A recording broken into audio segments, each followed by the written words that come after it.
Popcorn అంటే ఎవరికి మాత్రం ఇష్టం ఉండదు. నాకైతే చాలా ఇష్టం. ఏదో చేసామంటే చేసాం, ఇక అయిపోయింది తిన్నాం అనుకునే వాళ్ళు మాత్రం వీడియోని స్కిప్ చేసేయండి.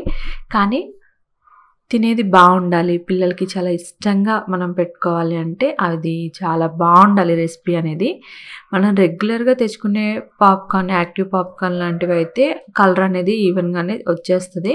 కానీ నార్మల్గా నాకులాగా పాప్కార్న్ గింజలు తెచ్చుకొని పాప్కార్న్ చేసుకునే వాళ్ళకైతే అప్పటికప్పుడు చేసుకునే వాళ్ళకి కొన్ని ఎల్లో కలర్లో వస్తాయి, కొన్ని వైట్ కలర్లో వస్తాయి, కొంచెం ఓవర్ ఎల్లోయిష్గా ఉంటాయి. అలా రాకుండా ఉండాలంటే ఏం చేయాలో ఇక్కడ నేను చెప్తాను.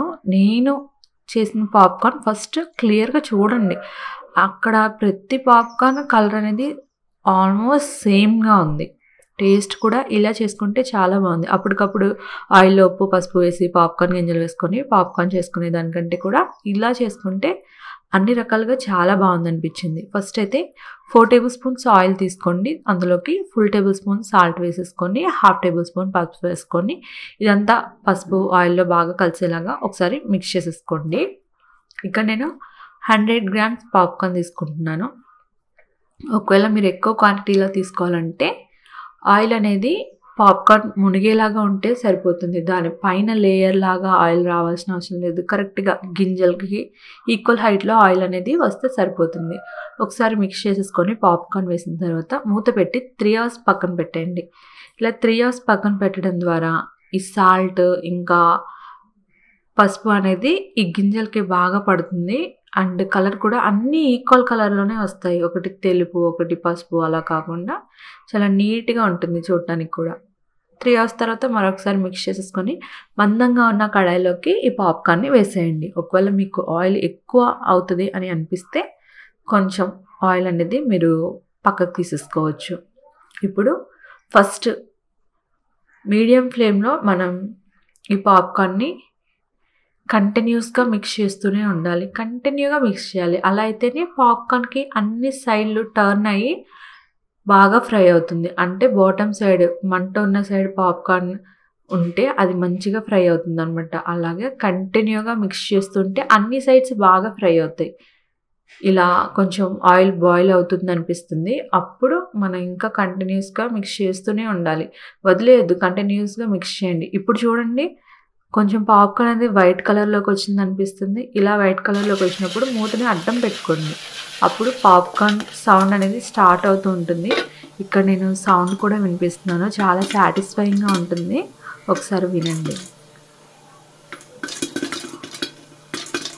ఇలా పాపింగ్ అయ్యేటప్పుడు మంటని లో ఫ్లేమ్లోకి టర్న్ చేసుకోండి. ఫస్ట్ నిదానంగా పాప్ అవుతాయి. లో ఫ్లేమ్లో టర్న్ చేసుకోవడం ద్వారా కింద అడుగు అనేది ఎక్కువగా మాడిపోకుండా ఉంటుంది.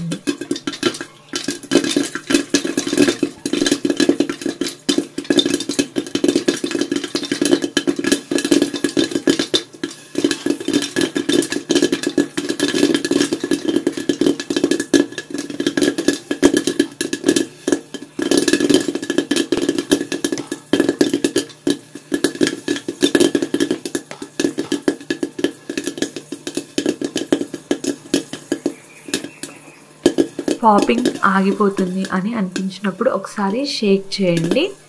షేక్ చేసేసి మంటని ఆఫ్ చేసేయండి.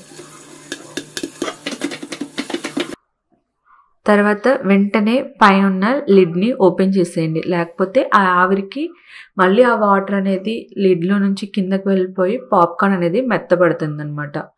సో ఇప్పుడు మనకి పాప్కార్న్ రెడీ అయిపోయినట్లే. ఇలా ఒకసారి పాప్కార్న్ని చేసుకోండి.